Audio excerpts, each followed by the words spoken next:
Okay, so welcome to another episode of pretty much every spare minute of my life working on the truck. Today, I'm finally changing out these rear brake shoes. And as you can see, I changed out the wheel cylinder right there. In this one, I couldn't get the other one out because I stripped the screw out, which isn't particularly surprising, considering that this truck is 20 years old almost, and but I was able to get this one off. So anyway, here's the new shoes. Here's the old ones. As you can see, they're completely shot. I mean, it's just nothing but metal. That's one pair. Okay, so this right here is what connects to your parking brake, or some people call it the emergency brake. It's that little brass thing, not brass, but whatever, yellow color metal in here behind it. And there's a spring that goes, see if you can see it, right there. That spring goes behind. Well, and then it hooks onto this cable right here and back. And that was a major pain in the ass. That cable has, you got to pull it out. You got to pull it out as far as you can, and then feed it through the spring, and then you lock it into this little locking mechanism.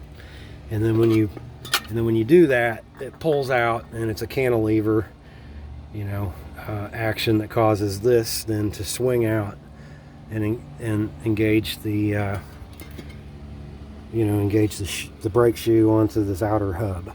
So I'm ready to put this hub back on, but we've got to bleed it first. It's easier to bleed with the wheel off. I got a new jack. It's $200 for this damn jack, but for what I saved on this brake job, it's it'll make up for it. So that's how I get all my tools. Anyway, so this spring, this little tensioner arm here has teeth on it on both sides, and it holds these two shoes in and keeps them from, I guess, pushing up against the wheel cylinder too hard. On the back side here, you've got your brake line going into the wheel cylinder right there, and the bleeder valve right there. So that's, I don't know if you can see that or not. I couldn't see my screen when I was doing it, but that's how I'm going to bleed it. Is, of course, you have somebody push on the brakes, you loosen the bleeder screw, you let the air out, tighten it back up, have them let off, and you repeat that until all the air is out. Now, the biggest bitch on these things, these really weren't that hard to do as far as understanding how to do it. Rarely is it a question of knowing how. It's a question of being able to do it. So this spring right here is a W-shaped spring, and it locks in right here, and then there's a W up underneath that you can't see behind this, behind your wheel hub here, and it holds that spring in place, and the spring holds the shoes in and holds them together.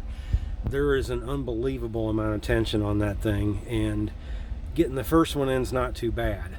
Trying to get that second one in, you can see all the scrape marks. I mean, it was a bitch to get that thing in, and so I did it on both sides. Now, once you have this, I forgot to say, once you have this tensioner in, always do that. Always put the tensioner in before you put the shoes on. Otherwise, because I mean, it took me an hour to get these shoes back on, just fighting the springs. But once you do that, you want to have this in place first, because sometimes you can't. I couldn't get these out of the way to get it back in. I had to take it off. Now, once it's in, this is another little cantilever type locking mechanism that hold that gear right there from moving. So this spring really does nothing but keep tension on that elbow so that it locks that in place. All right, so this is the driver's side. Got the passenger side done too.